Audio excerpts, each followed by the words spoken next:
अस्सलाम वालेकुम दोस्तों। आज हम बात करने वाले हैं 7 बार मिस्टर ओलंपिया का टाइटल अपने नाम करने वाले खिलाड़ी फिल हीथ के बारे में, जिन्होंने 7 बार ओलंपिया बनकर आर्नल्ड के साथ टाई किया, क्योंकि आर्नल्ड भी 7 बार मिस्टर ओलंपिया का टाइटल अपने नाम कर चुके हैं। फिल हीथ ने ज़िंदगी में क्या क्या मेहनत की, उनकी ज़िंदगी कैसी थी और किस तरह फिल बॉडी बिल्डिंग फील्ड में आए। आज बॉडी बिल्डिंग फील्ड में फिल को मिस्टर गिफ्ट के नाम से जाना जाता है। क्या वो बॉडी बिल्डिंग के लिए ही पैदा हुए थे? क्या फिल हीथ बहुत घमंडी और मगरूर इंसान है? आइए बात करते हैं फिल की बायोग्राफी पे। फिल का पूरा नाम फिलिप जेरेड हीथ है और ये 18 दिसंबर 1979 में अमेरिका के शहर सियाटल में पैदा हुए। सियाटल में बहुत ज़्यादा क्राइम था, जिसकी वजह से फिल का बचपन ऐसे प्रॉब्लम में ही गुजरा। फिल को पता ही नहीं था कि बॉडी बिल्डिंग नाम की कोई चीज़ होती है, लेकिन फिल हीथ एक गेम से बहुत प्यार करते थे और वो थी बास्केटबॉल। उनको दुनिया का बेस्ट बास्केटबॉल प्लेयर बनना था। उनके जहन में कोई दूसरा प्लान था ही नहीं। बास्केटबॉल उनकी ज़िंदगी थी। जब फिल 2.5 साल के थे तो फिल के पेरेंट्स अलग हो गए, जिसका उनकी ज़िंदगी में काफ़ी असर पड़ा। आगे जाकर फिल की माँ और उनके सौतेले बाप ने इनको बड़ा किया, और ऐसा हुआ कि जब फिल 10 साल से कम के थे तो फिल के घर चोरी हो गई, वो भी उस दिन जब फिल का बर्थडे था। फिल के घर जब चोरी हुई तो वो सब कुछ ले गए। घर बिल्कुल खाली हो गया था, जिस वजह से फिल की माँ को भी काम करना पड़ गया, क्योंकि माली हालात बहुत ख़राब हो गए थे।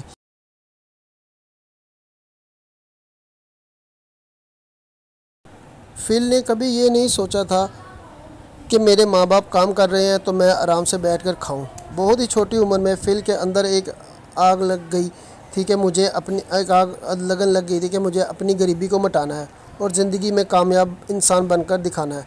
फिल के शहर सियाटल में क्राइम बहुत ज़्यादा था, इस वजह से फिल यहाँ से निकलने का सोचते थे कि कैसे यहाँ से निकला जाए। उनको यहाँ से निकलने का एक ही रास्ता नज़र आ रहा था, जो कि बास्केटबॉल था। फिल पूरा दिन बास्केटबॉल खेलते रहते थे। इनके घर में बास्केटबॉल की किट भी नहीं थी। वो बस बॉल को एक अंदाजे से बास्केट करते थे कि मुझे यहाँ बॉल डालनी है।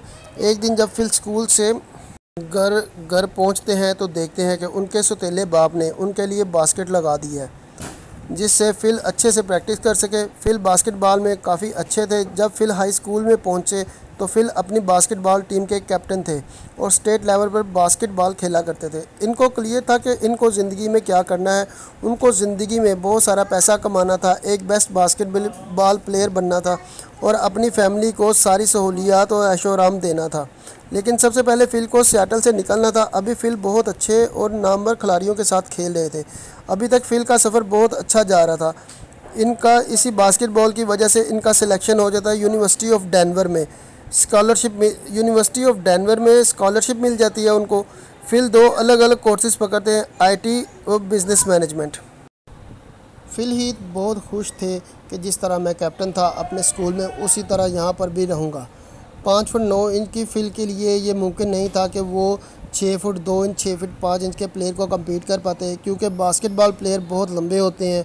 और वो इनके कोच ने बोला कि तुम बाहर आ जाओ, तुम नहीं खेलोगे इस गेम को, इधर साइड में आकर बैठ जाओ। फिल के अंदर काबिलियत थी, फिल डिफेंडर बहुत अच्छे थे, लेकिन उनको खेलने के लिए इजाज़त नहीं दी जा रही थी।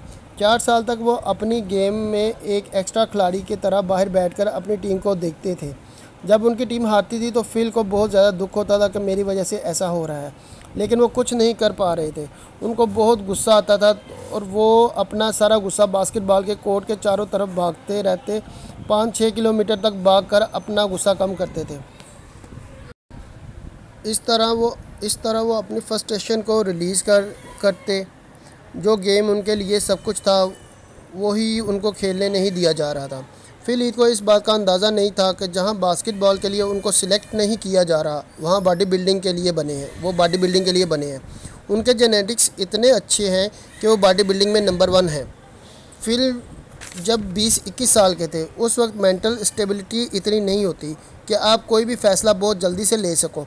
फिल हीथ ने एक फ़ैसला किया कि अगर बास्केटबॉल नहीं है तो इस ज़िंदगी को ही मैं ख़त्म कर देता हूँ। फिल के लिए बास्केटबॉल ही सब कुछ था। ये 2001 की बात कर रहा हूँ मैं।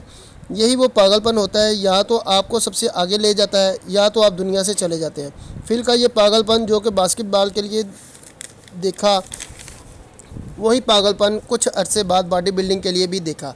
लेकिन फ़िलहाल फिलहीद अफसरदा होकर सड़क पर जाकर लेट जाते हैं कि मैं अपनी ज़िंदगी को ही ख़त्म कर लूँगा। वो इस कदर डिप्रेशन में चले जाते हैं। लेकिन जब आपको संभलना होता है तो आप संभल ही जाते हैं, और जो होना होता है वो होकर ही रहता है। जब कोई गाड़ी नहीं आई तो फिलहीद उठ कर वापस अपने कॉलेज में जाकर बैठ गए। अब बिज़नेस मैनेजमेंट कर रहे और आईटी की भी पढ़ाई कर रहे थे। उनकी प्रोग्रामिंग की क्लास हो रही थी। लैपटॉप लेकर सब बच्चे बैठे हुए थे। फिल के साथ एक लड़का बैठा हुआ था जिसके लैपटॉप पर बॉडी बिल्डर्स वॉलपेपर लगा हुआ था। फिल ने पूछा, ये कौन है, कौन से बॉडी बिल्डर हैं? जिस पे उस लड़के ने बताया कि ये रोनी है, ये जे है, ये आर्नल्ड है, ये ली हैनी है। फिल ने कहा, इनकी बॉडी काफ़ी अच्छी है, मसल्स काफ़ी अच्छे हैं। फिल को उनको देखकर काफ़ी अच्छा लगा। उन्होंने कहा, कितनी मस्कुलर है इनकी बॉडी, मैं भी ऐसा कुछ कर सकता हूँ। फिल की उम्र तकरीबन 22 साल थी और फिल ने कभी डंबल भी टच नहीं किया था, जबकि 15-16 साल की उम्र में बच्चे स्टेट लेवल के मुकाबले खेल लिया करते थे। फिल इस फील्ड में बहुत ज़्यादा लेट थे, लेकिन एक खूबी थी कि फिल की बॉडी, उनके मसल की बनावट बहुत खूबसूरत थी, उनके जेनेटिक्स बहुत खूबसूरत थे, उनके शोल्डर बहुत राउंड शेप में थे। फिल जब 5 साल के थे, फिल के वालिदैन ने जान लिया था कि हमारे बच्चे के जो कार्ब्स हैं वो बहुत मस्कुलर हैं और उनके बेली मसल भी बहुत राउंड हैं। फिल ने भी ये चीज़ें नोट करनी शुरू कर दी थी कि भले ही मैं बास्केटबॉल खेलता हूँ लेकिन मेरी बॉडी दूसरे खिलाड़ियों से बहुत अलग है। तो कहीं ना कहीं उनके दिमाग में ये चीज़ ने क्लिक किया कि इस गेम को खेला जा सकता है। अगर बास्केटबॉल नहीं तो बॉडी बिल्डिंग क्यों नहीं। और सिर्फ ट्रेनिंग के लिए वो जिम चले गए और अपने कॉलेज के चंद बंदों से बातचीत शुरू कर दी जो जिम जाया करते थे। फिल को डिप्रेशन के फेज से बाहर आना था, बास्केटबॉल के बारे में इन्हें नहीं सोचना था। इस वजह से फिल ने जिम ज्वाइन किया। वो तारीख आज तक उनको याद है, 8 अक्टूबर 2002 की थी। उन्होंने फ़ैसला किया कि अब कुछ करते हैं अपनी ज़िंदगी के साथ। और ठीक 6 महीने बाद 2003 4 अप्रैल 2003 को अपना पहला बॉडी बिल्डिंग मुकाबला भी खेल लेते हैं। ये सब चीज़ें बहुत जल्दी हो रही थी उनकी ज़िंदगी में, क्योंकि उन्होंने शुरुआत बहुत लेट की थी। फिल एक ऐसे इंसान थे जिनको चीज़ें बहुत जल्दी सीखनी थी और मैनर्स के साथ सीखनी थी। जल्दबाजी में अक्सर इंसान बहुत गलत फ़ैसले ले लेता है। फिल हर चीज़ प्रिसाइजली करना चाहते थे। अगर उनको रिकवरी करनी थी तो वो ये देखेंगे कि मैं दूसरे लोगों से जल्दी कैसे कर सकता हूँ, बशर्ते मैं हेल्थी भी रहूँ। अगर वो वेट लगा रहे हैं तो सेट के 10 रैप्स में 8 रैप्स बिल्कुल ठीक निकलने चाहिए। मतलब हर रैप में आपको मसल पर जोर आना चाहिए, आपका माइंड मसल के साथ कनेक्ट होना चाहिए। जब आपका माइंड अपने मसल के साथ कनेक्ट होगा तो बॉडी जल्दी ग्रोथ करेगी। जो चीज़ आर्नल्ड लोगों को सिखाते आए हैं, इस बात पे फिल ने अमल किया। अगर फिल ट्रेडमिल भी कर रहे हैं तो उसको भी पूरे फोकस के साथ करते कि मेरे हैमस्ट्रिंग, ग्लूट्स और काफ पर पूरा जोर आए। फिल का बॉडी बिल्डिंग का जो सफ़र लेट शुरू हुआ तो फिल 23 साल की उम्र में यही कोशिश थी कि वो इस गैप को जल्द से जल्द ख़त्म कर लें। बास्केटबॉल गेम से तो फिल को बाहर निकाल दिया गया था, लेकिन बॉडी बिल्डिंग से इनको अब कोई बाहर नहीं निकाल सकता था। फिल अपने माइंड को और फोकस को अब नहीं हिलाना चाहते थे। फिल के साथ कोई ट्रेनिंग करने वाला भी नहीं था। फिल अकेले ही ट्रेनिंग करते थे और आज भी अकेले ही करते हैं। फिल ने मसल मास गेन करना शुरू कर दिया। 6 माह के अंदर फिल ने 170 LB से अपना वेट 190 LB कर लिया था। और ये 8 अक्टूबर 2002 से लेकर 4 अप्रैल 2003 तक का टाइम है। फिल जैसे ही अपने पहले मुकाबले के लिए स्टेज पर आते हैं वो सारा मुकाबला जीत जाते हैं। सारा मुकाबला से मुराद जितनी भी कैटेगरी थी सब फिल ने जीत ली थी। Light weight, middle wait, heavy weight, सब लोगों को हराते हुए ये मुकाबला जीता था। और उसी मुकाबले पे फिल को गिफ्ट भी मिल गया था और गिफ्ट में मिला था उनको निक नेम, और वो ये था फिलहीद द गिफ्ट। और दूसरा गिफ्ट जो इनको मिलता है वो है जे कटलर। फिल की पहली मुलाकात इस मुकाबले पर हुई थी। जे कटलर इस मुकाबले पर बतौर गेस्ट आए थे। फिल ने जे कटलर को देखा कि सर क्या मैं आपके साथ एक फ़ोटो बना सकता हूँ? तो जे कटलर ने कहा जी बिल्कुल। फिर फिल ने जे कटलर से पूछा, सर आपका वेट कितना है? तो जे ने बोला 290 LB। इस पर फिल ने कहा, सर मेरा भी 90 है लेकिन मेरा 190 LB है। जे ने वहाँ फिल को देखा तो बोला, आने वाले टाइम में तुम एक बहुत अच्छे नामवर बॉडी बिल्डर बनोगे। लेकिन जे को ये नहीं पता था कि आने वाले 5 सालों में ये लड़का मेरे साथ स्टेज पर खड़ा होगा। और ठीक 2 साल बाद उसी शो में गेस्ट पोजिंग की थी जिसमें फिल ने अपना डेब्यू किया था। फिल के आगे बढ़ने की रफ्तार ही थी जो फिल को इतना जल्दी ऊपर लेकर गई। फिल 2003 में अपना पहला मुकाबला खेलते हैं और 2005 में फिल प्रो बन जाते हैं, जबकि काई ग्रीन 1999 में प्रो बन चुके थे। काई ग्रीन और फिल का पहला मुकाबला 2006 में शॉन डे क्लासिक में हुआ था और इस शो में फिल ने काई ग्रीन को हरा दिया था। 2003 से 2006 तक अभी 3 साल ही हुए थे कि किसी चीज़ को हासिल करने का तरीका काफ़ी अलग रहा है फिल का। काई ग्रीन की ज़िंदगी भी मुश्किलात से भरी पड़ी थी। जो लोग उनको पहले से जानते हैं उनको पता है कि काई ग्रीन ज़िंदगी के किन किन हालात से गुजरी है। फिल का माजी भी कोई इतना अच्छा नहीं रहा। फिल भी कोई अमीर फैमिली से नहीं थे। फिल ने भी 3 नौकरियां की एक दिन में, क्योंकि जैसे ही बॉडी बिल्डिंग फील्ड में कदम रखा तो ये सोचा कि इनकम कहाँ से होगी, कौन स्पॉन्सर करेगा। अपनी पहली जॉब में ये बाउंसर बने। जिम के अंदर सप्लीमेंट्स की शॉप पर काम किया करते थे। जिम के अंदर काम करते थे एज अ मैनेजर, ना कि ट्रेनर। फिल को मैनेजमेंट का बहुत शौक़ था, काउंटर पर बैठने का शौक़ था इन्हें। इसी दौरान उन्होंने एक सॉफ्टवेयर से रिलेटेड जॉब भी की, क्योंकि फिल ने IT की पढ़ाई की हुई थी, पर थे तो वो बॉडी बिल्डिंग इंडस्ट्री में। जब आप इंडस्ट्री में होते हो तो सबको पता होता है कौन क्या कर रहा है, चाहे आप इंडस्ट्री में नए ही क्यों नहीं। फिल लकी रहे, उनके ऊपर वीडर की निगाह पड़ गई थी। वीडर की एक बार जिस पर निगाह पड़ जाए तो वो उसको अपने पास बुलाकर ही छोड़ते हैं। यहाँ पर वीडर ने फिल को इनविटेशन भेजा था। ये तकरीबन 2005 की बात है। फिल फ़्लाइट से मिलने गए वीडर को। फ़्लाइट पर बैठना ही फिल के लिए बहुत बड़ी बात थी। फिल जैसे ही वीडर को मिले तो वीडर ने उनको सीधा ही कॉन्ट्रैक्ट दे डाला और उनको बोला कि जो हमारी फ्लेक्स मैगज़ीन है उसके अंदर आप आओगे फ्रंट मैगज़ीन पे। फिल ने कहा, क्या मुझे फ्रंट पेज पर आना है और क्या करना होगा मुझे? तो वीडर ने कहा कि या तो आपको सप्लीमेंट का डब्बा पकड़ना होगा और या तो डंबल अपने हाथ में पकड़ के खड़े हो जाना है। तो फिल ने कहा, क्या आप मुझे ये करने के पैसे दोगे? तो वीडर ने बोला हाँ। इस बात से फिल को बहुत खुशी मिली। वैसे भी कोई सप्लीमेंट कॉन्ट्रैक्ट मिलता है वो दुनिया के सब नामवर इंसान से नाम से, जिसे बॉडी बिल्डिंग फील्ड का गॉड फादर माना जाता है, तो कौन खुश नहीं होगा। फिल के पास फाइनेंशियली सपोर्ट आ गई थी। आम तौर पर सोच क्या होती है कि आपके पास कॉन्ट्रैक्ट है तो आप बहुत ध्यान से चलते हो और आप ये तो कभी नहीं चाहोगे कि कॉन्ट्रैक्ट आपके हाथ से चला जाए, लेकिन फिल अलग थे। एक चैम्पियन इन चीज़ों को नहीं देखता जब उसे कुछ बड़ा करने की धुन सवार होती है। तो यहाँ पर फिल 2005 में अपना प्रो कार्ड ले लेते हैं NPC USA चैम्पियनशिप में। पूरे USA में सबसे इमेच्योर बॉडी बिल्डर वो थे। उस वक्त फिल को मिलते हैं हैनी रैम्बर्ट। उस टाइम पर USA NPC की भी हैनी ने ही जितवाई थी। उस टाइम पर ही हैनी ने फिल को कोचिंग देनी शुरू कर दी थी जब ये एक इमेच्योर थे। हैनी के अंडर ये एक प्रो तो बन गए। हैनी को उस वक्त प्रो क्रिएटर बोला जाता था, हालांकि आज तो वो ओलंपिया क्रिएटर बन गए हैं। तो यहाँ पर इनकी जोड़ी बन गई फिल और हैनी की, और इनका एक ब्रदरहुड भी शुरू हो गया था। फ़िलहाल हैनी अब फिल हीथ को ट्रेनिंग देना शुरू कर देते हैं। एक्चुअल में ट्रेनिंग फिल खुद ही करते थे, लेकिन हैनी उनको शो के लिए किस तरह प्रेप करना है, मसल मास किस तरह इंक्रीज़ करना है, किस चीज़ को कैसे मैनेज करना है, इन सब चीज़ों पर गाइडेंस देने लग गए थे।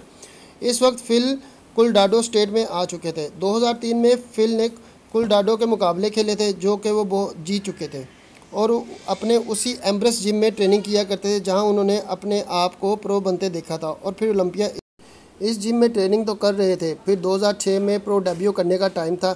यहां अपने सबसे पहले प्रो शो पर ही फिल आ जाते हैं फर्स्ट, और उसके एक हफ्ते बाद था न्यूयॉर्क प्रो, और उसके लिए फिल पहले ही तैयार थे और उस शो में भी फिल आ जाते हैं फर्स्ट। अब इन दोनों शो में कौन कौन था ये भी बताते हैं। कोलोराडो शो में काई ग्रीन भी थे और वो आए थे 14 नंबर पर। और उसके बाद जो न्यूयॉर्क प्रो शो हुआ 20/5/2006 में, काई ग्रीन की 18वें नंबर पर आए। डेनिस जेम्स की तीसरी पोजीशन आई और फिल फर्स्ट आए थे। जॉर्ज फेरा जिनकी 7वें नंबर पर पोजीशन थी, जो कि काई ग्रीन के कोच भी थे। फिल ने अपने कैरियर के शुरुआत से ही काई ग्रीन को फेस करना शुरू कर दिया था। फिल के प्रो शो जीतने के बाद पूरा मौका था कि वो ओलंपिया में जा सकते, लेकिन फिल ने 2006 का ओलंपिया खेलने से मना कर दिया कि मैं ये मुकाबला नहीं खेलूँगा। मैं अपने आप को इस काबिल नहीं समझता कि इस लाइन अप में मैं खड़ा हो सकूँ। अगर हो भी गया तो टॉप 10 से बाहर हो जाऊंगा। कोई बेवकूफ़ी होगा जो ओलंपिया शो के लिए मना कर दे। लेकिन फिल अलग ही थे। उनको खुद को खुश नहीं करना था कि क्वालिफाई हो गया हूँ तो बस एक बार खेलूँ ये शो। फिल को कुछ और ही चाहिए था, ज़्यादा बड़ा। इस वजह से फिल ने अपने आप को रोक लिया। फिल ने जो विडर से कहा, बेशक आप मुझे स्पॉन्सर कर रहे हैं लेकिन इस साल मैं ओलंपिया नहीं खेल सकता क्योंकि मुझे नहीं लगता कि मैं अभी इस लायक हूँ। अब सामने वाली कंपनी को तो बुरा लगेगा ही। ये सुनकर जो आपके ऊपर दाव लगा रहे हैं, पैसे लगा रहे हैं, उनको फ़ायदा तो तभी होगा ना जब आपकी ग्रोथ होगी। और आपकी ग्रोथ तो तभी होगी जब आप बड़े बड़े शो पर परफॉर्म करोगे। विडर ने यहाँ पर बड़ा दिल रखते हुए फिल को बोला, कोई बात नहीं, आप नहीं खेलना चाहते तो ना खेले, आप पूरा साल रेस्ट करो, अगले साल खेल लेना।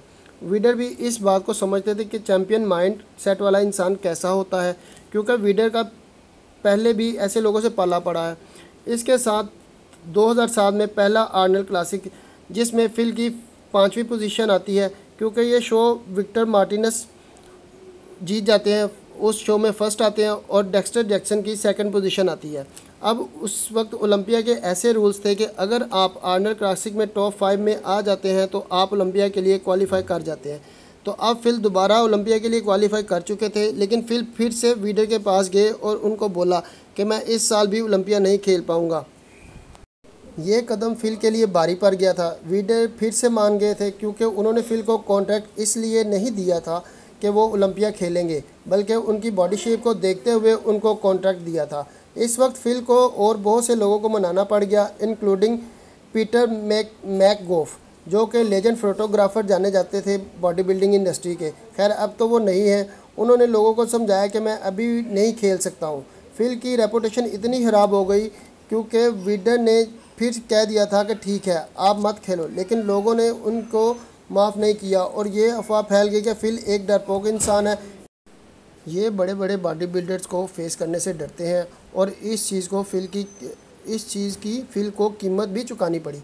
फिल के पास कॉन्ट्रैक्ट ज़्यादा थे नहीं और ख़र्चे काफ़ी ज़्यादा बढ़ते जा रहे थे, तो फिल ने अपना बिजनेस माइंड चलाया। उन्होंने पर्सनली सारे जितने भी प्रमोटर्स थे शो के, जैसे गेस्ट पोजिंग होती है न्यूयॉर्क प्रो में, एमेच्योर शोज़ में, छोटे मोटे शोज़ में, तो फिल ने एक एक करके सारे प्रमोटर्स को फ़ोन करना शुरू किया और उनको बोला कि अगर आपको गेस्ट पोजिंग करवानी है तो मैं आपके पास आने के लिए तैयार हूँ, इतनी मेरी फ़ीस है। ज़्यादातर प्रमोटर्स ने उसी वक्त फिल को मना कर दिया था। फिल जब किसी प्रमोटर से बात करते थे तो उनको अपना इंट्रोडक्शन ये देते थे कि मैं यूएसए नेशनल चैम्पियन फिल बोल रहा हूँ और मैंने एक प्रो शो भी जीता हुआ है। बस इतना ही होता था उनके पास अपना इंट्रोडक्शन देने के लिए, लेकिन इससे आपको बड़े बड़े बॉडी बिल्डर को रिप्लेस करने का मौका नहीं मिल जाता। आप रॉनी कोलीमैन या जे कटलर की जगह नहीं ले सकते किसी गेस्ट पोजिंग में, लेकिन फिल ने चंद एक शोज़ में गेस्ट पोजिंग की। नतीजा इससे ये निकलता है कि गेस्ट पोजिंग करने से मुझे पॉपुलैरिटी मिलेगी और लोग मुझसे पूरा साल मिस नहीं करेंगे क्योंकि अब मैं सीधा ओलंपिया में देखने वाला हूँ 2008 में। 2007 में पूरा साल उन्होंने गेस्ट पोजिंग में ही गुजारा। इससे 3 साल पहले फिल एक बाउंसर थे और अब इस वक्त वो तकरीबन साल का 1.6 करोड़ कमाने लग गए थे। 2008 में फिल बन जाते हैं mister iron man. Iron man नाम का फिल एक शो जीत जाते हैं और इस वजह से एक बार फिर फिल ओलंपिया के लिए क्वालिफाई कर जाते हैं। इसके बाद में वो अगला शो खेलते हैं आर्नल्ड क्लासिक, जिसमें फिल 2nd आते हैं और डेक्स्टर जैक्सन 1st पोजीशन ले लेते हैं। और फिर उसके बाद ही 2008 में डेक्स्टर जैक्सन मिस्टर ओलंपिया का टाइटल भी अपने नाम किया जे को हराकर। फिलहाल आयरन मैन शो जीत चुके थे और आर्नल्ड क्लासिक में उन्होंने 2nd पोजीशन ली थी। अब फिल ने आयरन मैन के अंदर जो अपनी बॉडी दिखाई थी, ये एक बहुत सीरियस लिए जाने वाली बॉडी थी। बॉडी के अंदर बहुत ज़्यादा थिकनेस थी, मुकम्मल मसल फाइबर और राउंडनेस दिखाई दे रही थी। इनके ग्लूट्स एकदम शेडेड और हैमस्ट्रिंग बाहर निकल रही थी।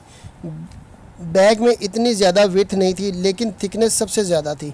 और ऐसे ही अगर फ्रंट से देखा जाए तो चेस्ट की मसल में फाइबर पड़ रहे थे और शोल्डर एकदम पॉप वाले थे। इसी चीज़ से हाइप बनती है कि ये एथलीट फिर से जीत गया है। 1 साल पहले ये बातें हो रही थी कि फिल बॉडी बिल्डिंग से निकल चुके हैं, अब नहीं खेलेंगे। ये आर्टिकल छप रहे थे, लेकिन ये शो जीतने के बाद में इनकी न्यूज़ फिर से गर्दिश करने लग गई थी कि फिल वापस आ गए हैं। और डेक्स्टर जैक्सन इस वक्त ये बहुत बड़ा नाम था और फिल ने डेक्स्टर जैक्सन को कम्पीट किया और काफ़ी अच्छी फिज़ीक दिखाई। आर्नल्ड क्लासिक में फिल मस्कुलर और राउंड फिज़ीक में थे। अब ओलंपिया तक जाते जाते फिल का नाम ठीक हो गया था। लेकिन उस टाइम में काई ग्रीन का भी बहुत नाम चल रहा था, क्योंकि काई ग्रीन थर्ड आए थे आर्नल्ड क्लासिक 2008 में। इनको मोस्ट इम्प्रूव बॉडी बिल्डर का माना गया था और ये भी कहा जा रहा था कि काई ग्रीन बहुत ही तहलका मचा सकते हैं आगे जाकर। अब आता है 2008 का मिस्टर ओलंपिया। फिल हैनी रैम्बर्ट के अंडर ट्रेनिंग कर रहे थे और इतना अच्छा उन्होंने परफॉर्म किया कि सीधा वो 2008 में मिस्टर ओलंपिया में थर्ड पोजीशन पे आ गए। सेकंड पर जे आए और मिस्टर ओलंपिया का टाइटल डेक्स्टर जैक्सन ने अपने नाम किया। जे मिस्टर ओलंपिया का टाइटल जीतने के बाद 2008 का टाइटल हार जाते हैं। किसी को यकीन नहीं हो रहा था, क्योंकि जे कटलर उस वक्त बहुत ऊपर जा रहे थे और उनको हराता भी कौन है, एक छोटी फजीक वाले डेक्स्टर जैक्सन। ये तीन एथलीट लाइनअप में थे और बहुत ही कंपैरेबल थे।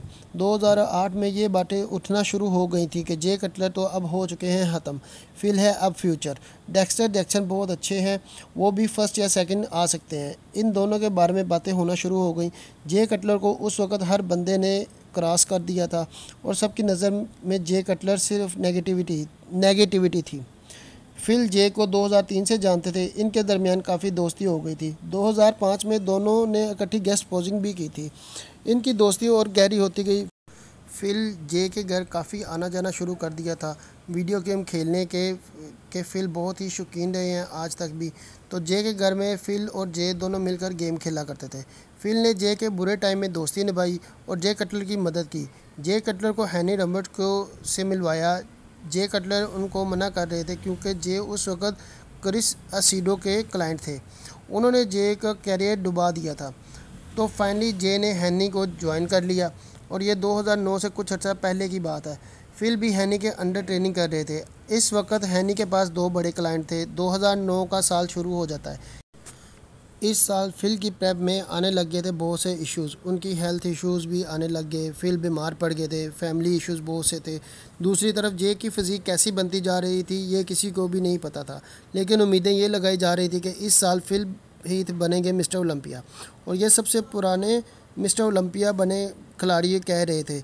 पर जैसे ही जे स्टेज पर कदम रखते हैं, नए हेयर स्टाइल और बिल्कुल अलग और मुकम्मल फ़िज़ीक के साथ आते हैं और जैसे ही क्वाड स्टम्प का पोज लगाते हैं और ये ही से ही वो मुकाबले को वन साइडेड कर देते हैं। जिन लोगों ने फिल से उम्मीद लगाई थी, 2 दिन पहले ही फिल को हो जाता है स्टमक इन्फेक्शन और फिल 5 पाउंड मसल मास लूज़ कर देते हैं और इससे फिल बहुत ही छोटे और नैरो हो जाते हैं और इससे फिल की 5th पोजीशन आती है।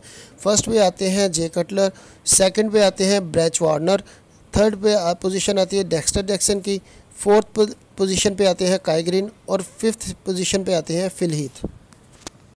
काई ग्रीन ने फिल को हरा दिया था। काई ग्रीन इस वक्त बहुत ही डेंजरस हो चुके थे। 2009 का आर्नल्ड क्लासिक भी काई ग्रीन ने जीता हुआ था और ओलंपिया में भी फिल से जीत गए थे और ये वाहिद ओलंपिया था जो काई ग्रीन ने फिल हीथ को हराया था। इस साल फिल हीथ को बहुत ख़राब लगा था, क्योंकि हमेशा फिल मुकाबले जीतते हुए आए थे और जीत के बाद हारना बहुत कम लोग होते हैं जो बर्दाश्त कर पाते हैं। फिल हीथ ने कहा, मैं दोबारा फिर कभी ऐसी फीलिंग नहीं चाहता। उन्होंने 5th पोजीशन कबूल नहीं की थी। इस मुकाबले के बाद फिल खुश नहीं थे। अगले दिन जो विडर का एक फ़ोटोशूट था, जो कि काफ़ी मशहूर फ़ोटोशूट था, इससे ठीक पहले जब बॉडी बिल्डर आने वाले थे तो फिल उस जिम में लेग्स की ट्रेनिंग कर रहे थे। ठीक मुकाबले के अगले दिन लेग्स करना जिसकी कोई ज़रूरत नहीं थी। फिल अपने आप को सबसे मुश्किल हालात में डालकर वो ये देखना चाह रहे थे क्या वो सर्वाइव कर पाएंगे। और सबसे ज़्यादा अगर किसी के अंदर पागलपन होगा तो वो फिल के अंदर होगा। इस टाइटल को पाने का अब यहाँ पर आ जाता है 2010। फिल और काई ग्रीन पहले तैयारी करते हैं आर्नल्ड क्लासिक की। इस आर्नल्ड क्लासिक में काई ग्रीन फिल को हराते हुए अपना दूसरा टाइटल ले लेते हैं। ये फिल का आखिरी आर्नल्ड क्लासिक था जो कि फिल हार गए थे। काई ग्रीन की एक हाइप बनना शुरू हो गई थी कि एक बहुत ख़तरनाक एथलीट पैदा हो रहा है। ये एथलीट भी कोई कम नहीं है। तो ओलंपिया आते आते काई ग्रीन, फिल हीथ, जे कटलर इन्हें की बातें हो रही थी और जैसे ही ओलंपिया शुरू होता है तो फिल 2009 के मुकाबले की निस्बत 2010 में अच्छा बॉडी पैकेज दिखाया, क्योंकि 2010 में तो वो बिल्कुल ठीक थे, उनको कोई प्रॉब्लम नहीं थी। वो बहुत अच्छी राउंडनेस स्टेज पर लेकर आए थे, यहाँ तक कि आर्नल्ड क्लासिक की निस्बत बहुत अच्छी फिज़ीक लेकर आए थे और ये सब ने नोट भी किया था। अब फिल के पास ज़्यादा अच्छी वर्थ थी। इसका नतीजा ये निकलता है कि टॉप 2 में फिल और जे कटलर ही हैं। इसके बाद जो रिज़ल्ट आए ना, उससे लोग अपनी सीटों से उठे और वापस चले गए, क्योंकि उस टाइम पर जे अपना 4th ओलंपिया का टाइटल अपने नाम कर लेते हैं और फिल आते हैं सेकंड। लोगों को ये रिज़ल्ट बिल्कुल भी पसंद नहीं आता। सब लोगों ने बू करना शुरू कर दिया। जे की कामयाबी पर फिल को चीयर्स करने लग गए। फिल की हाइप काफ़ी ज़्यादा बन गई थी और लोग उनको फ्यूचर मिस्टर ओलंपिया की नज़र से देखा जाने लग गया था। उस साल ओलंपिया में काई ग्रीन 7 नंबर पर चले गए थे, जिनकी बहुत अच्छी हाइप थी आर्नल्ड क्लासिक से तो बनी, पर वो ओलंपिया में कुछ खास नहीं कर पाए। और दुख की बात यह है कि काई ग्रीन की बॉडी इतनी ख़राब नहीं थी कि 7th पोजीशन पर आए। और 2010 का साल फिल के फेवर में रहा, जबकि वो हार भी गए थे। 2011 में फिल और जे इकट्ठे ही हैनी के अंडर ट्रेनिंग करते। इसी दौरान फिल काफ़ी छोटे लगते हैं जे के मुकाबले। जे हमेशा ही बड़ा फ्रेम कैरी करते थे। वहीं फिल की राउंडनेस स्टेज पर दिखती थी। फिल का साइज़ पॉप करते तो वो स्टेज पर ही दिखती थी। जिम के अंदर जे हमेशा ही मिस्टर ओलंपिया दिखते थे। जैसे ही 2011 का साल शुरू हुआ तो हैनी ने फिल को बताया कि वो अपनी बैक की चौड़ाई पर काम करेंगे, क्योंकि 2010 के जजेस ने हैनी को फीडबैक दिया था कि इनको अपने लैट्स बड़े करने की ज़रूरत है। तो बस फिर ये बन गए मिस्टर ओलंपिया। फिल ने अपने बाजू ट्रेन ही नहीं किए पूरा साल, क्योंकि वो पहले से ही उनका स्ट्रॉन्ग पॉइंट था।